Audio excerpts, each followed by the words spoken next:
सुमित्रा एक विधवा औरत थी और कपड़े सिलकर अपनी जुड़वा बेटियों का लालन पालन कर रही थी। सब कहते हैं हम बहुत गरीब हैं क्योंकि हमारे पापा नहीं हैं। हाँ माँ, मेरी सहेली कह रही थी कि हम लोग तो इतने गरीब हैं कि हमें शादी में लहंगा भी पहनने को नहीं मिलेगा। तुम किसी की मत सुनो मेरी राजकुमारियों, तुम्हारी माँ है ना, तुम्हारी शादी में मैं ऐसा लहंगा बनाऊंगी कि सारी दुनिया देखती रह जाएगी। समय के साथ उसकी बेटियां शादी के लायक हो गईं। एक दिन सुमित्रा जब उदास बैठी अपने कपड़े सिल रही थी तो उसकी नंद कांता उसके घर आई और बोली, भगवान झूठ ना बुलाए, भैया के जाने के बाद तुमने बड़ी मेहनत से दोनों लड़कियों को बड़ा किया है, लेकिन अब इनकी शादी के बारे में सोचो। कांता दीदी, जो कमाती हूँ पेट भरने में ही खत्म हो जाता है। समझ में नहीं आता बेटियों की शादी कैसे करूँगी। भगवान मदद करेंगे भाभी, चिंता मत करो। ये लहंगे का कपड़ा है, अगले महीने मेरी बेटी चुन्नी की शादी है।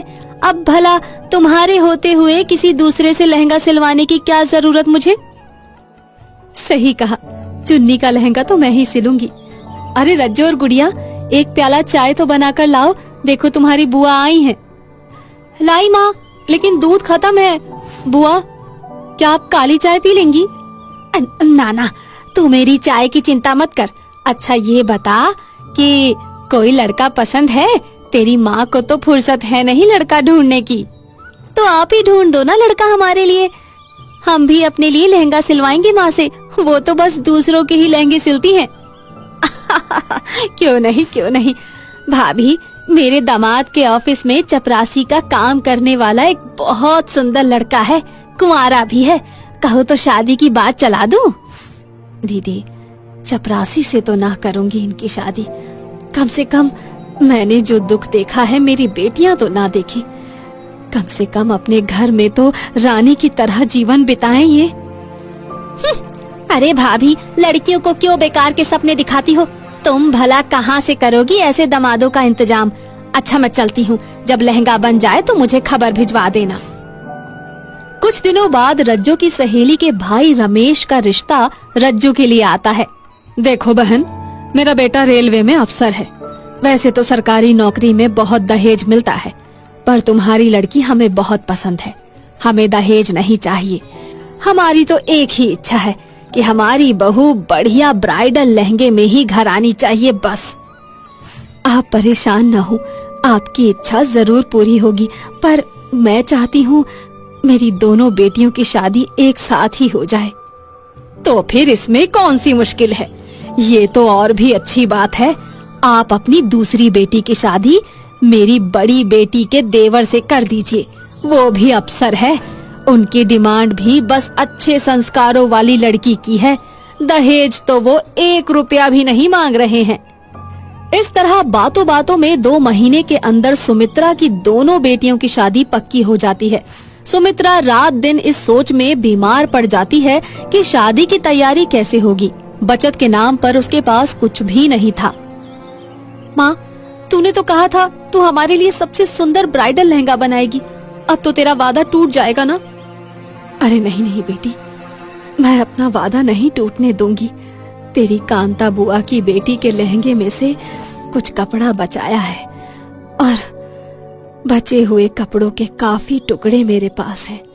उन सबको जोड़कर तुम दोनों के लिए खूबसूरत लहंगा बनाऊंगी मैं। सुमित्रा रात दिन मेहनत करके लहंगे के सभी टुकड़ों को जोड़कर एक खूबसूरत लहंगा तैयार करती है। कई डिजाइन और कई रंगों से मिलकर बना हुआ ये ब्राइडल लहंगा वाकई सबसे अलग और खूबसूरत हो जाता है। अरे वाह माँ, ये लहंगा तो सच में बहुत ही सुंदर है। इतना खूबसूरत रंग बिरंगा ब्राइडल लहंगा मैंने तो बाजार में भी नहीं देखा। वो सब तो ठीक है बेटी, लेकिन ये एक ही है। अब मैं भला तुम दोनों को इसे कैसे पहना पाऊंगी? एक बेटी लहंगा पहनेगी और एक बेटी नहीं, तो लोग मेरा मजाक उड़ाएंगे। हाँ माँ, बात तो तुम सही कह रही हो। बेकार में 100 बातें सुनने को मिलेंगी हमको। माँ, मेरे दिमाग में एक प्लान आया है। हमें इसके लिए चंदन की सहायता लेनी पड़ेगी। अगर चंदन हमारी सहायता करे तो हम दोनों ही इस लहंगे को पहन सकते हैं।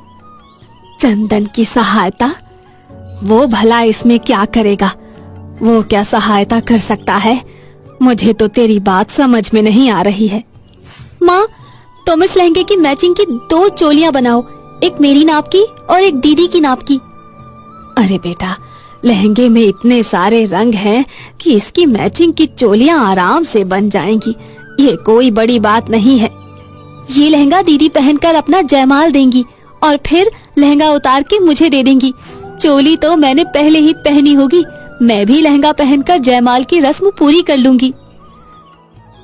वो सब तो ठीक है, लेकिन विदाई कैसे होगी बेटी? अरे माँ, उसी के लिए तो मैंने कहा हमें चंदन की जरूरत होगी। दीदी की लहंगा पहनकर विदाई कर देना, जब तक मेरी दूसरी रस्में चलेंगी।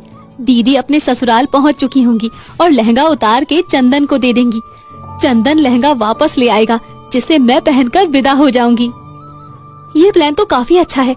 एक ही ब्राइडल लहंगा हम दोनों बहनें पहन लेंगे और किसी को कुछ भी नहीं पता चलेगा। माँ, शादी के दिन सारा काम प्लान के हिसाब से हो रहा होता है, लेकिन रज्जो की विदाई होने के बाद रास्ते में उसकी कार पंक्चर हो जाती है। हे भगवान, ये क्या हो गया? गुड़िया लहंगे का इंतजार कर रही होगी। अगर समय पर लहंगा नहीं पहुंचा तो जग में बहुत हंसाई होगी। सुनिए जी, बुरा ना मानिए तो एक बात कहूँ, मेरा दिल बड़ा घबरा रहा है। मैं ज्यादा देर लहंगा नहीं पहन सकती। क्या मैं इसे बदल लूं? अरे बीच सड़क पर कपड़े बदलेगी घर की नहीं बहू, सोच समझकर बात करो। हे भगवान, कोई तो उपाय सुझाओ। अब मैं क्या करूं? अगर ब्राइडल लहंगा गुड़िया तक नहीं पहुंचा तो बड़ी मुसीबत आ जाएगी। अचानक रज्जो बेहोश होने की एक्टिंग करती है। पूरी बारात में शोर मच जाता है और रज्जो के ससुराल वाले उसे लेकर अस्पताल पहुंच जाते हैं। कैसा महसूस हो रहा है? मुझे बहुत गर्मी लग रही है, मेरा दम घुट रहा है। भयानक गर्मी और भीड़ के कारण ये बेहोश हो गई है। सबसे पहले उनके कपड़े बदलवाइए और हल्के कपड़े पहनाइए। अब रज्जो के कपड़े बदलवा दिए जाते हैं। अब आपको कैसा लग रहा है? डॉक्टर साहब, मैं बिल्कुल ठीक हूँ। आपको सिर्फ इतना बताना चाहती हूँ कि आप इन लोगों से कह दीजिए कि वो मुझे कभी भी लहंगा पहनने को ना कहें। ऐसा कहने से आप मेरी बहुत बड़ी सहायता कर देंगे, प्लीज। मैं समझा नहीं, आपकी बात का क्या मतलब है? आप कहना क्या चाहती हैं? डॉक्टर साहब, हम 2 गरीब बहनें हैं और साथ ही हम दोनों की शादी हुई है। हमारी गरीब माँ हम दोनों के लिए सिर्फ एक ही लहंगा तैयार कर पाई है, इसीलिए ये सब हो रहा है। कुछ कहने की जरूरत नहीं है बहन, मैं सब कुछ समझ गया। आज से मैं तुम्हें लहंगे से मुक्ति दिला देता हूँ। चंदन उसका लहंगा लेकर अस्पताल से बाहर आ जाता है। अभी वो निकल ही रहा होता है कि रज्जो का पति उसे पकड़ लेता है और चिल्लाने लगता है, चोर चोर! अरे तू मेरी नई नवेली दुल्हन का लहंगा लेकर भाग रहा है, शर्म नहीं आती? जब पुलिस के डंडे खाएगा तो ठीक हो जाएगा। ये क्या कर रहे हैं? मुझे छोड़ दीजिए जीजा जी, मुझे जल्दी से जल्दी दीदी के पास पहुंचना है, वरना मुश्किल हो जाएगी। बड़ा बेशर्म है, देखो तो मुझे जीजा जी कह रहा है। क्या जमाना आ गया है। हे भगवान, मुझे फिर से कुछ करना पड़ेगा, वरना गुड़िया की विदाई नहीं हो पाएगी। रज्जो अपना दिल पकड़कर जोर जोर से चिल्लाने लगती है। उसका पति चंदन को छोड़कर उसकी तरफ भागता है।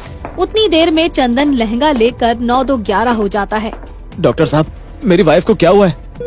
आपकी वाइफ बहुत ही कोमल और नाजुक है, इतने भारी लहंगे का बोझ ये सह नहीं सकती। अगर आप इनको स्वस्थ देखना चाहते हैं तो इन्हें कभी भी लहंगा पहनने के लिए मत कहिएगा। इतनी देर हो गई, वो लोग विदाई के लिए कब से इंतजार कर रहे हैं। चंदन तो अभी तक नहीं आया, अब क्या होगा? क्या है बेटी, इंतजार कर, भगवान सब ठीक करेगा। तभी चंदन हाफता हुआ अंदर आता है और गुड़िया की तरफ लहंगा फेंकते हुए कहता है, दीदी, आज तो समझो जेल में गया था, किसी तरह बचकर आया हूँ समझो।